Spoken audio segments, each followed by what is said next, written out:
Diffusion, the international science radio show. We have a bouncer on the doors of perception. The good, the bad, the ugly. It gets pretty exciting. The myths, the truths. Toxicology. Astroseismology. Magnetism. The dark side. Genetically engineered potatoes. Planetoid. Planetoid. I love that word. Hello and welcome to Diffusion. Sit back and relax while we inject weird and wonderful science directly into your genes. I'm Ian Woolf.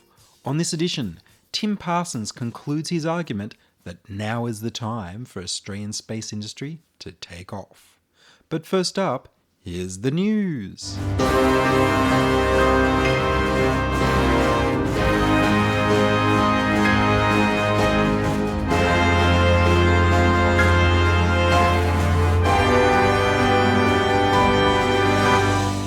The Internet of Hacked Things. Manufacturers are adding network connectivity to more and more devices, but not always with an understanding of the need for protection against the dangers online.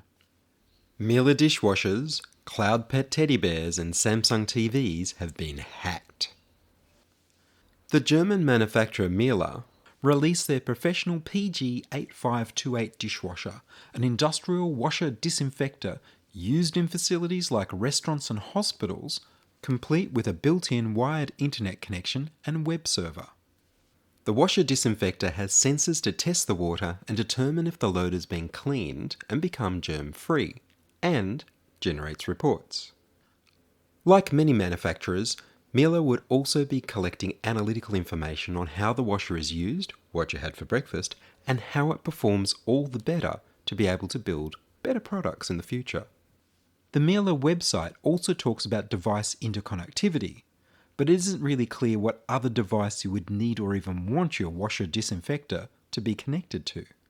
Surely it just needs water, detergent, disinfectant, and power, after being loaded with dirty things to be cleaned.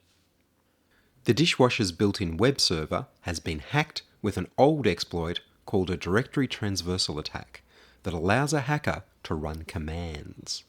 With control of the web server, the hacker can launch into other computers on the local area network to read any file, and create a botnet to launch attacks on the internet from the hospital or restaurant. Not only are there privacy problems for a hospital, but imagine the opportunities for a hacker if the restaurant or hospital also offer Wi-Fi to the public. Miele has not released a fix for the bug. The hack was discovered by Jens Regel, a German researcher who specializes in security. It's getting cheaper and cheaper to make a dumb device smarter by adding internet connections. If you have a Miele connected appliance, unplug the Ethernet cable and be wary of washers with Wi-Fi. Teddy bears have been hacked. Saying goodbye can be hard. The ones you love seem so far. Now, staying in touch is easy and fun with Cloud Pets. Just record a message. Hope you had a good day at school. I miss you. And send to the cloud. In just seconds, it floats down to the app on your smart device, allowing you to send the message to the Cloud Pet. Hope you had a good day at school. I miss you. It's a message you can hug. Now, squeeze Puppy's paw to send one back. Night, Daddy, I love you. Cloud Pets makes you feel like the ones you love are always near.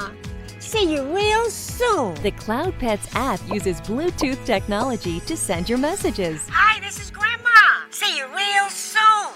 Hi, Grandma. Hi, Grandma. Whether you're all the way on the other side of the world I'll be home soon. I miss you guys. I'll be home soon. or very close by. Good morning, sunshine. Make sure you eat your breakfast. Good morning, sunshine. Make sure you eat your breakfast. Cloud Pets make sure the voices you love find a way. Good morning, Mommy. Cloud Pets will deliver your message with love for birthdays, Happy birthday! the holidays, Almost there, buddy. or any special day love you, when you're sweetheart. away. I love you, sweetheart. With Cloud Pets, you can play and cuddle all day and hug and hold tight all night. Now you can stay in touch with the ones you love with Cloud Pets for $39.99 plus $6.99 processing and handling. You can choose from puppy, kitty, Teddy, or our limited edition bunny. Each Cloud Pet connects to the special free app that will download to almost any smart device, letting you interact and play with your Cloud Pet. You can call or log on at cloudpets.com. Each sold separately. Smart devices not included. Must be 18 or older to order. Cloud Pets. Cloud Pets offer soft, cuddly teddy bears and dogs that are connected to the internet. Parents away from home can use an app to record a voice message which is transferred to the Cloud Pet over the internet for the soft toy to speak the words to the child. The child can record a reply on the toy which will be sent back to the parent's app. The 820,000 accounts have weak password encryption, but the database with all of this information and the URLs of unprotected voice and photo files wasn't protected in any way and was available on their website. Hackers could get in and listen to over 2 million recordings of the messages between parent and child, or even listen through the toy's microphone and send their own voice to the children. The database with email addresses, profile photos, children's birthdays and other private information was up for grabs. 150 terabytes was available. Even worse, the website was indexed by the Shodan search engine for unprotected internet devices, so that many people around the world could easily access the toys and the database. The company has been contacted by journalists but haven't fixed the security problem. After they were contacted, hackers deleted the databases at Cloud Pets and 2 different hackers demanded ransom for their return. Cloud Pets knew their system was compromised and that kids' conversations had been overheard, but they never informed their customers. Of course, that's just the back end of the Cloud Pets service on their web server.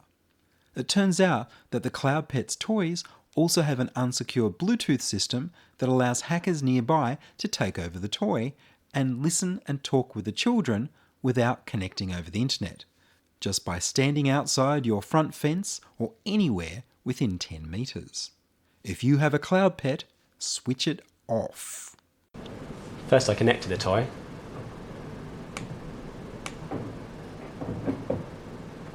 Then I can make the toy start to record my voice. And then I can fetch the recording. And then play it back. Then I can make the toy start to record my voice. Exterminate! Annihilate! Destroy! Samsung TVs can be hacked.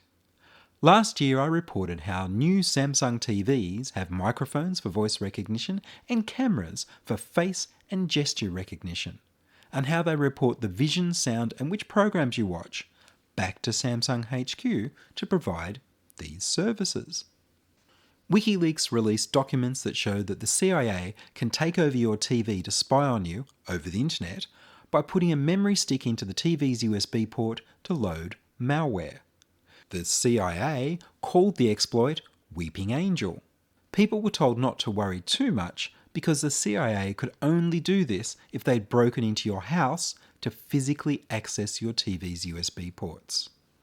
The CIA USB hack turns off the screen and the front power LED to make the TV appear switched off when it's really spying on you. But if you look around the back of the TV, there will still be a blue LED that should be off when the TV is off, but that is still shining if your TV has been hacked. Now, security researcher Raphael Schiel has demonstrated that a TV broadcast signal can be used to insert bad software onto all the TVs within the reception area, say an entire block of apartments, to allow hackers to spy through the cameras and microphones over the TV's internet connection.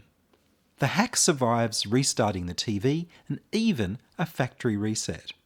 You can buy a digital TV transmitter for around $150 online. Imagine if the hack was piggybacked onto a commercial TV broadcast station's signal. They could infect millions of TVs at once. In France back in 2015, 11 TV channels were blacked out by hackers. In theory, the same Samsung TV attack should work over cable and satellite connected TVs as well.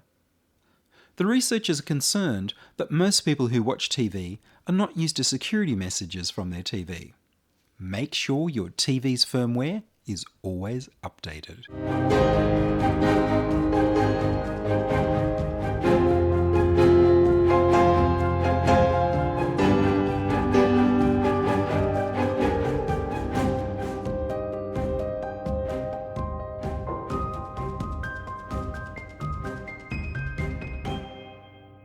You're listening to Ian Woolf on Diffusion Science Radio. Send emails to science@diffusionradio.com. We're brought to you across Australia on the Community Radio Network and podcast over the internet on www.diffusionradio.com. And now space industry mentor Tim Parsons returns to conclude his OrbitOz talk, New Space 2017, Is Australia Poised for Rapid Growth? Okay, let's talk about the scale of the world. There's huge markets for space on our doorstep. Some numbers. Basically, ASEAN alone is 30 times the size of Australia in population. 30x. But it's only 1.5x in GDP. So we have a GDP about 2 trillion, ASEAN 2.5, 3 trillion. I did this slide about 6 months ago. It's probably 3 trillion now. And so if you say 30x, and they all have supercomputers in their pockets too. And guess what? They have faster internet than us. In most of those big urban cities, there's actually over 250 major cities in this region with more than 2 million people in them. It's extraordinary. And in the last 10 years, about half the population moved into town from the countryside. So what we might have in our head about, people up there and the stage of economic and social development they're at is not true. They are much more like us than we realize. And in fact, anybody under 20 is across what's in YouTube. They definitely know who Casey Neistat is. They're in Snapchat. They're also in WeChat. They're doing all the things that our kids do. I have the privilege of working with a big startup up in ASEAN that's founded in KL. We've hired 700 people across MENA and Southeast Asia. And some of the things that unify them is doing hip-hop. Each of the offices doing like a hip-hop video and uploading it to us all. And this includes people in Jordan, Nigeria, Indonesia, Singapore, KL. They're all unified by that international culture. So we have this huge market and it's growing really fast. So we have, however, amazing talent. So can you see the tension here? Incredible talent, huge market. We've got to break that disconnect. The world in 2010, you can start to see Western Europe and the US, the traditional middle class, and okay, Australia, fine. But what about these places? The Philippines, ASEAN, India, and increasingly in Africa, and increasingly in South America. Let's jump forward. So here's the world's middle class today. These are millions. So 181 million people in South America, 322 million North America. You get the picture? So this is the middle class, people that we can probably consider like us. And this is where we're going to be by 2030. So the middle class world is going to be 75% the new world. Yeah. The purchasing power parity of these folks means they can get the same things that we can get. And also it means that in some cases, they're not going to slow down because of scale, because they're not going to do the things that we do. Like, for example, many of these countries are not going to bother building out a grid. They're going to have microgrids. They're going to move straight to solar PV and battery-based microgrids. Just as they never built out big terrestrial telephone networks, they move straight to 3G and now 4G. And so I think the growth rates around the world push hard because just the sheer amount of people and the capacity that's there and people's desire to improve their lives. And of course, you're going to see massive automation. The debate is how quickly that's going to impact things and how quickly that's... But certainly in terms of their need for safety, security, for our need to feed them, clothe them, all those different parts of society, make sure their cities are smarter, more sustainable. If you're going to have self-driving cars and you're going to turn all the parking lots into gardens, you're going to need a lot of data to do that efficiently, right? So essentially I see a huge opportunity there. But the scale of the world is enormous. Also, there's 80 countries active in space today, 80 countries that are spending a bit of money in space. And so a lot of people are seeing that space is part of their critical infrastructure. Yes, a lot of these are sort of glamour, we can do a space. and a lot of them were inspired for political reasons. And therefore, there is an opportunity for us to actually jump to the front of this pack with the latest technology, last mover advantage. What's the biggest search engine?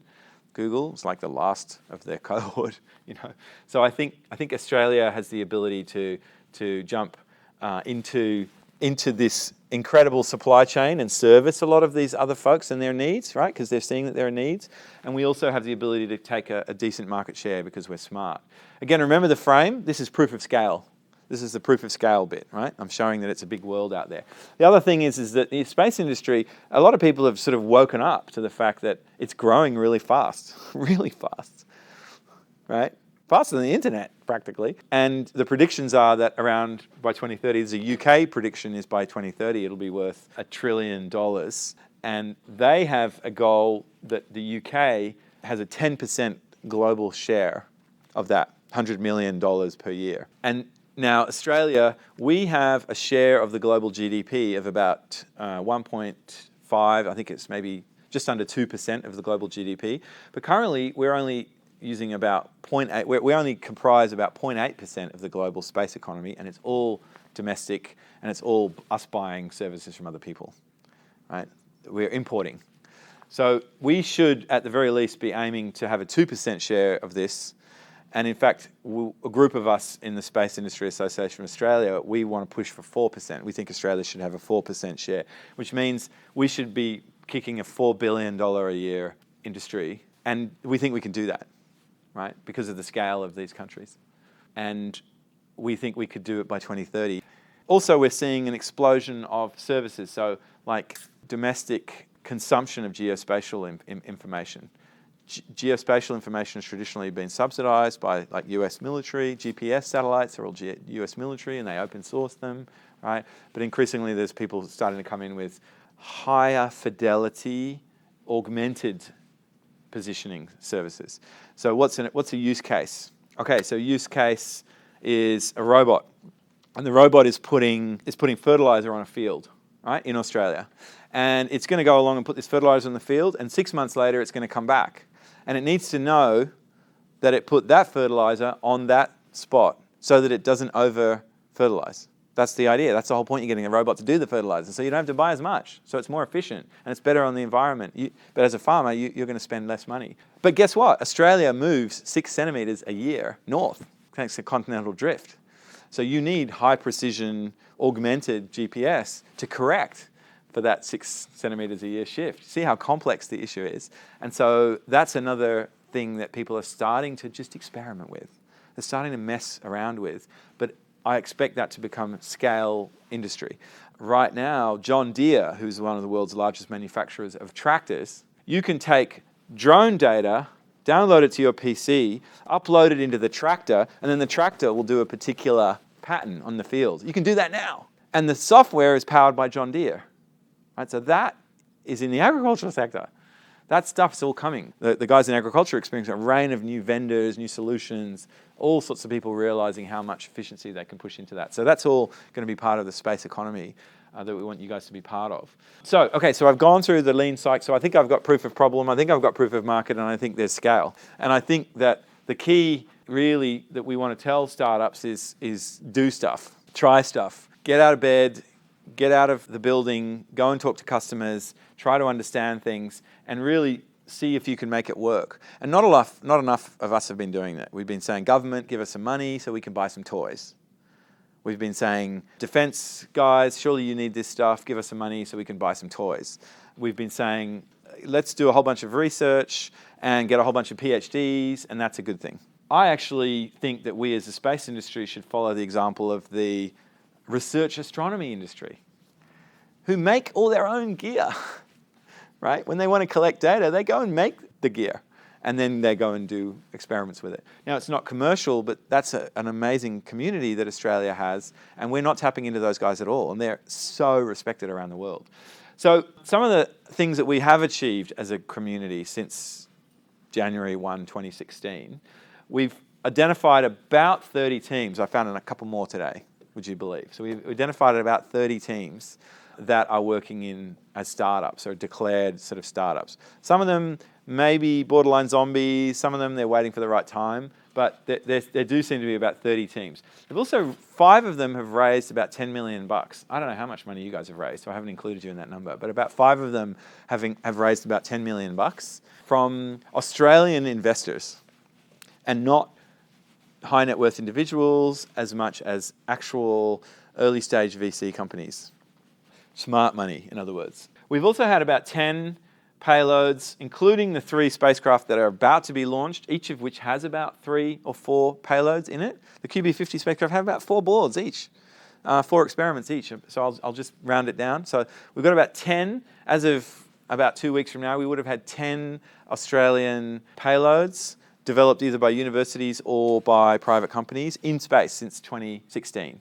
And as I mentioned before, Seb and his company managed to get the first ever Australian payload of any kind to the ISS, which is a massive achievement that we should all celebrate.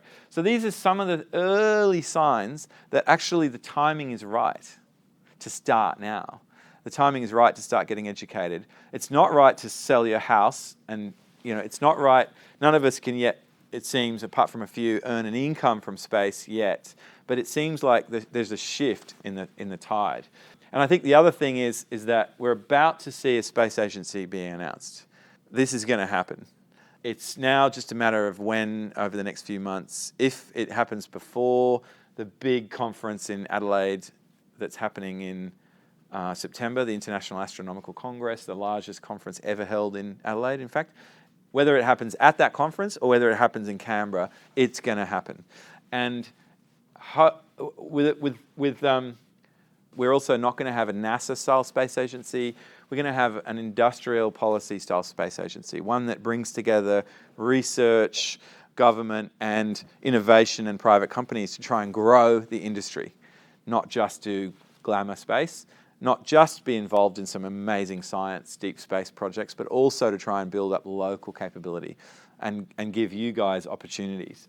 If I have anything to do with it, it's going to be like that. We're going to be running hackathons. We're going to be incubating people. We're going to be unlocking infrastructure.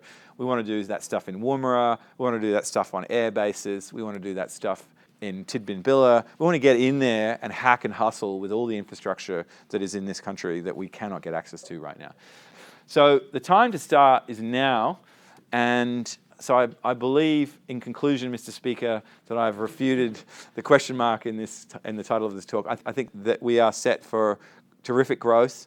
We're an amazing part of the world. We have amazing reputation around the world. It's been great to work with, fun to work with. We have deep social networks in places like India, China, Southeast Asia, Middle East and North Africa. They dig Aussies. We're just not there. And we're not raising money there, we're not delivering services there, we're not trying stuff. And we can. That was Tim Parsons concluding his talk on why the Australian space industry is about to take off. Just look at those stars. You almost feel as if you could touch them. Do you suppose we ever will? Will what? Oh, reach the planet, the moon, space travel. No doubt about it. Oh, maybe it'll be a long time before we reach the planets. They're pretty far away. But a space station first, and from there, on out to the moon. That's on the way, and maybe quicker than we think. Well, I know one thing. If they do build a space station in my lifetime, or send a ship to the moon, I'm going to be ready to go. I'm going to have my name on the waiting list. Are you? Sure. No. I mean, are you going to be ready? I don't see why not. It's going to take someone with a spirit of adventure. I still say, are you going to be ready? I don't know what you're getting at. The facts. The fact is, adventure will be just one little part of it. Right now, you and Betty will have to get ready for the other things it'll take. Like what? Like what you know, what you understand. What courses are you taking next year? Oh, my schedule's already made out. Well, I had my choice of taking general science this year or next, but I put it off a year. Then you put your trip off a year. How come? What's the matter with you, Betty? I was just trying to imagine the look on Mr. Bristow's face if he thought somebody had enrolled in general science just to get ready to go to the moon. We are getting a little off the beam, aren't we? But only because we were talking about the moon. And that's all from us this week on Diffusion. Would you like to hear your voice on radio? Go to the website and click on the tab on the right to send a voicemail to be played on air. We need more people contributing stories to Diffusion. Send your contributions, opinions, helpful suggestions and donations to science@diffusionradio.com. That's science@diffusionradio.com. And please do send me an email so I know you're listening and you'd like to hear more episodes. Please like the Diffusion Science Radio page on Facebook and rate us on iTunes.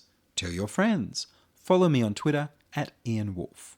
Support the show at patreon.com/diffusionradio. The news music was Rhinos Theme by Kevin MacLeod of Incompetech.com. Checking production and fact-checking was Charles Willock. I produce Diffusion, which is broadcast around Australia to 27 stations on the Community Radio Network, including 2 RBM in the Blue Mountains in New South Wales, 8CCC in Alice Springs and Tennant Creek, 2 MVR in Nambucca Valley, and 3 MBR in the Mallee Border districts of Victoria and South Australia. Diffusion is syndicated globally on the National Science Foundation Science 360 internet radio station and also on astronomy.fm. Subscribe to our podcast on the Diffusion website, www.diffusionradio.com. That's www.diffusionradio.com, and check the website for links, photos and videos from this week's show. If you enjoyed this show, then you can explore more than 900 previous episodes archived on diffusionradio.com, where the shows are labelled by keywords so you can focus in on the stories you want to hear. Subscribe to the Diffusion YouTube channel at youtube.com/c/diffusionradio. I'm Ian Woolf. Join us inside your audio device of choice for more science wondering next week on Diffusion Science Radio.